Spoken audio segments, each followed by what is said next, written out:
नमस्कार, मी अमोल तोरणे या ठिकाणी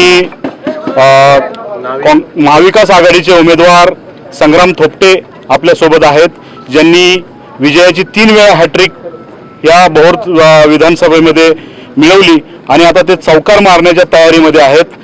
आता आपण त्यांच्याशी संवाद साधूया। सध्या जोरदार प्रचार सुरू आहे। दादा, काय सांगाल की सध्या आपण गावोगावी फिरताय, आता न्हावी या गावामध्ये आपला दौरा चालू आहे, तर काय सांगाल? म्हणजे विरोधक एकीकडे म्हणताय की MIDCचा प्रश्न विरोधक काढतायत, दुसरी गोष्ट म्हणजे कारखान्याचा प्रश्न त्यांनी कळीचा मुद्दा केलाय, तर आपण कशा आपलं जे व्हिजन आहे ते काय आहे आणि विरोधकांच्या या मुद्द्याला आपण कशा पद्धतीने खोडून कराल?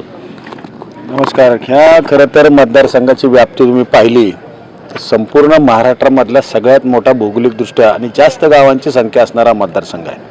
या मतदारसंघात फिरायचं म्हटलं तर कमीत कमी 1.5 महिना कालावधी लागेल अशी परिस्थिती या ठिकाणची आहे। आता माननीय निवडणूक आयोगाने जे वेळापत्रक दिले त्या वेळापत्रकानुसार मतदारसंघात फिरणं कठीण आहे, म्हणून मी तर पहिल्यापासूनच माझं एक फेरी पहिल्या लोकसभेच्या वेळेलाही त्या ठिकाणी झाली आणि नंतर आत्ताच्या विधानसभेच्या फॉर्म भरण्याच्या अगोदर किंवा नंतर सुद्धा मी वेगवेगळ्या गावात जाण्याचा प्रयत्न करतोय। आता विरोधक म्हणून त्यांचे सातत्याने तेच आरोप आणि तेच प्रश्न असतात। आजपर्यंत भोर तालुक्याच्या MIDC बद्दल दर निवडणूक आली की हा मुद्दा त्या ठिकाणी काढला जातो। गेल्या 5 वर्षात 10 वर्षात ज्या वेळेला काँग्रेस आघाडीचं सरकार होतं किंवा महाविकास आघाडीच्या सरकारच्या माध्यमातून त्या ठिकाणी सरकार होतं, त्या वेळेला संबंधित मंत्री महोदयांकडे या संदर्भातल्या बैठका झालेल्या आहेत। खरा मूळ जागेचा प्रश्न आहे। जी जागा या ठिकाणी 1992 सालापासून आरक्षित आहे, ती जागा आज त्या ठिकाणी तिथल्या शेतकऱ्यांचा त्या जागा देण्यासाठी विरोध आहे। हा विरोध जगजाहीर आहे आणि या विरोधाकरता अनेक वेळा मीटिंग झाल्या, त्यांची मनधरणी समजूत काढण्याचा प्रयत्न केला, परंतु ते त्यांच्या विरोधावरती आज पण ठाम आहेत। त्यांना जागेचा मोबदला वाढवून मिळावा अशी त्यांची मागणी आहे। निश्चितच त्याबद्दलही आमचं दुमत नाही, शेतकऱ्याला 2 रुपये वाढवून मिळावे त्याबद्दलही काही मत नाही, परंतु ह्याच्यामध्ये थोडासा राजकीय रंग काही मंडळी जाणीवपूर्वक देत आहेत आणि म्हणून आज खरं तर हा एक महत्त्वाचा जरी विषय असला तरी सुद्धा भोर तालुक्याच्या पश्चिम भागामध्ये हा रोजगाराचा जो काही प्रश्न या ठिकाणी निर्माण सातत्यानं होतोय, याच्याकरताचं सोल्युशन काय असावं याच्याबद्दल मी माझ्या अनेक मुलाखतींमधून त्या ठिकाणी स्पष्ट केले। आपल्या चॅनलमध्ये सुद्धा माझी एक मुलाखत पूर्वीच्या काळात झाली, त्याच्यामध्ये माझं काय विजन भविष्य काळामध्ये आहे। माझं म्हणणं असं आहे की यामध्ये ज्या शासकीय गायरानाच्या जागा आहेत, विशेष म्हणजे भोर तालुक्यात जिथं जास्तीत जास्त मोठ्या शासकीय गायरानाच्या जागा आहेत, त्या ठिकाणी सरकारला जर काही शेतकरी जागा द्यायला विरोध करत असतील तर सरकारी गायरानाच्या जागा त्या ठिकाणी सरकारच्याच आहेत, त्या त्यांनी घ्याव्यात आणि तिथं स्मॉल स्केल इंडस्ट्री किंवा मिनी MIDC करावी असा एक प्रस्ताव आता या निमित्तानं पुढे आलेला आहे। दुसरा महत्त्वाचा विषय म्हणजे राजगड कारखान्याबद्दल बोललं जातं।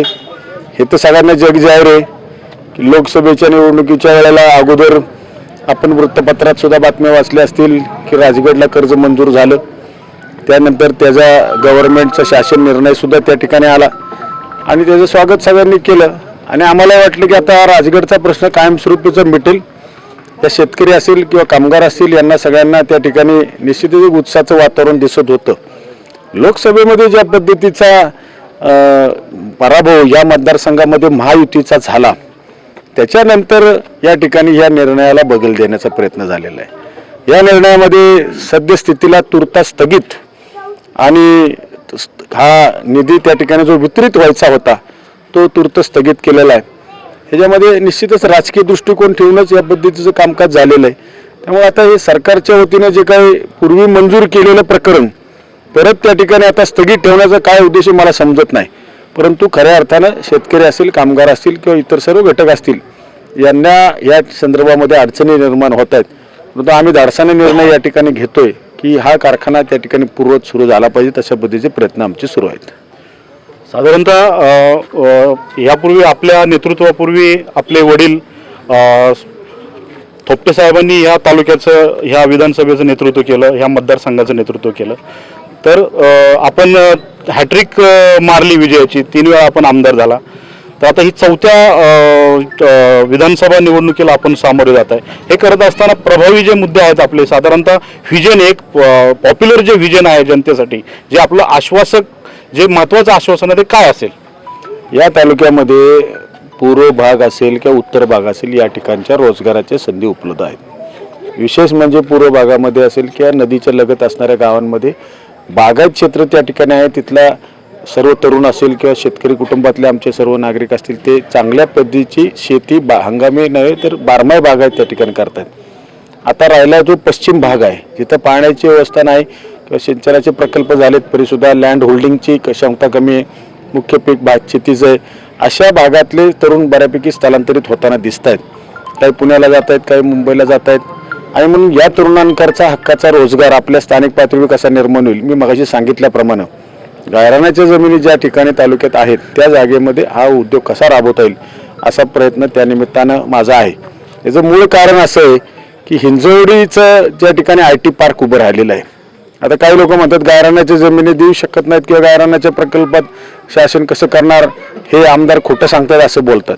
हिंजवडी IT पार्कची जी काही त्या ठिकाणी जागा आहे त्यातली बरीचशी जागा ही शासकीय गायरानाची आहे आणि त्यामुळे ते प्रकल्प तिथे उभे राहिलेले आहेत. त्यामुळे हे सहज शक्य आहे आणि याबद्दलचा प्रयत्न माझा आहे. दुसरी गोष्ट, जे काही आमच्या तालुक्यामधला उर्वरित बागायत होणारा जो भाग आहे त्यामध्ये वेनोडी उपसा सिंचन योजना असेल, हिचं काम आता अंतिम टप्प्यामध्ये आले. तिचं वॉटर टेस्टिंगचं सुद्धा काम झालेलं आहे.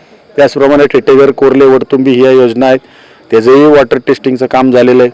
वेल्हे तालुक्यात म्हणजे नव्यानं राजगड तालुक्यामध्ये वाजेगर, वांगणी आणि भोर तालुक्यामधला शिवगंगा खोरे या 3 लिफ्ट इरिगेशन योजना ही शासनाने त्या ठिकाणी तत्वदा मान्यता दिली आणि त्या अंतिम मान्यतेकरता आता शासन स्तरावरती सुधारित प्रशासकीय मान्यतेकरता सादर आहेत, ते प्रलंबित आहेत. भविष्य काळात त्या योजना मंजूर करून याही भागातला शेतीचा पाण्याचा कायमचा प्रश्न या ठिकाणी सुटावा असा प्रयत्न माझा भविष्य काळात आहे. दुसरी गोष्ट, हिंजवडी IT पार्क असेल, या ठिकाणी तुम्ही पाहत असाल की अनेक लाखो तरुण त्या ठिकाणी रोजगाराच्या निमित्ताने येतात. तिथल्या असणाऱ्या नागरी सुविधेवरचा जो अतिरिक्त ताण त्या निमित्तानं होतोय, त्यामुळे विशेष म्हणजे ट्रॅफिकची व्यवस्था याबद्दलचा भविष्य काळातला एक प्लॅन या ठिकाणी आपण करतोय. दुसरी गोष्ट, PMRDच्या एरियामध्ये जेवढी काही आज या ठिकाणी गावं आहेत त्या गावांमध्ये असणारे विकसित रस्ते, सिवेज ट्रीटमेंट प्लांट असेल, त्याचप्रमाणे इथल्या अत्याधुनिक आरोग्याच्या सुविधा असतील, हा एक भविष्यातला प्लॅन आहे. तीर्थक्षेत्र या मतदारसंघातली आहेत त्यांचा ऑलरेडी आम्ही विकास करण्याचा प्रयत्न केला आहे. क वर्ग दर्जा असेल, काही ठिकाणी ब वर्ग दर्जा असेल, त्याच्यामध्ये दर्जा वाढ करून त्याला कशा जास्त सुविधा या ठिकाणी मिळेल असा एक प्रयत्न आहे. जे गडकिल्ले आहेत, जे मोठे मोठे गडकिल्ले आहेत, विशेष म्हणजे राजगड किल्ला आहे, तोरणा किल्ला आहे, रायरेश्वर किल्ला आहे, या किल्ल्यांचं संवर्धन तर आहेच, परंतु त्या व्यतिरिक्त सुद्धा तिथं पर्यटकांना, शिवभक्तांना येण्या जाण्याच्या संदर्भामध्ये रोपवे असेल किंवा रस्त्याचे प्रश्न असतील किंवा भक्तनिवासासारख्या संकल्पना असतील, असे अनेक प्रकल्प भविष्याच्या दृष्टीनं आम्ही प्रगतीत आहोत. हे मग तुम्ही म्हणाला आजपर्यंत का नाही झालं, निश्चितच त्याच्यामध्ये वेगवेगळ्या कायदेशीर अडचणी असतील, काही तांत्रिक अडचणी असतील, परंतु बऱ्यापैकी काम त्या ठिकाणी पर्यटनाच्या माध्यमातून झालेलं आहे. या वेल्हे तालुक्यामध्ये म्हणजे राजगड तालुक्यामध्ये राणी सईबाईंचं समाधीस्थळ हे देखील जवळपास तिथे विकसित करण्याचं काम सुरू झालं आहे. जवळपास त्यासाठी 29-30 कोटी रुपयाचा निधी उपलब्ध झाला आहे. छत्रपती शिवाजी महाराजांच्या काळातला भोसलेवाडी पाल येथील जो काही शिवपट्टण वाडा होता त्या वाड्याचं देखील पुनरुत्खननाचं काम सुरू झालं. पुरातत्व विभाग त्याचं काम करतोय आणि तिथली काही त्या ठिकाणी परत त्या शिवपट्टण वाड्याची निर्मिती आणि तो संपूर्ण परिसर सुशोभित करणे असा प्रयत्न त्या निमित्तानं आहे. दुसरी, वेल्हे तालुक्यामधून खरं तर महाडला रोड जावा ही गेल्या अनेक वर्षाची मागणी, त्याच्याकरताही नुसतं आश्वासन नव्हे तर प्रत्यक्षात कृती झालेली आहे. वेल्ह्यावरनं बोर्डी, बोर्डीवरून शेवते आणि शेवतेवरून महाड अशा रस्त्याचं साधारणतः 17 किलोमीटरच्या लांबीचं काम हे मुख्यमंत्री सडक योजनेमध्ये मंजूर झालं. त्यासाठी 29 कोटी रुपयाचा निधी मंजूर झाला आहे. 5 किलोमीटरचं काम हे सुरू देखील झाले. आता पाऊस काळ संपल्यानंतर उर्वरित काम त्या ठिकाणी होईल. त्याचप्रमाणे मुळशी तालुका असेल किंवा भोर तालुका असेल, जे धरणाचा मोठा परिसर आहे त्याच्या बॅकवॉटरमध्ये असणारे मोठे रिसॉर्ट असतील किंवा आज त्या ठिकाणी पर्यटन दृष्टीनं त्या ठिकाणचे जे काही समस्या असतील त्या सोडवण्याचा प्रयत्न आपण करणार आहे. सगळ्यात महत्त्वाची गोष्ट म्हणजे तालुक्याला एक पर्यटनाचा दर्जा, जसा जुन्नर तालुक्याला पर्यटनाचा दर्जा मिळाला तशा पद्धतीचा पर्यटनाचा दर्जा तालुक्यांना मिळावा असा देखील पुढचा व्हिजन प्लॅन आहे. असे असंख्य प्लॅन आहेत. आता एवढं थोडक्यात मी सांगतो. ओके, धन्यवाद दादा. आत्ताच भोर तालुक्याचे आमदार संग्राम थोपटे यांनी आपल्याशी संवाद साधला. धन्यवाद.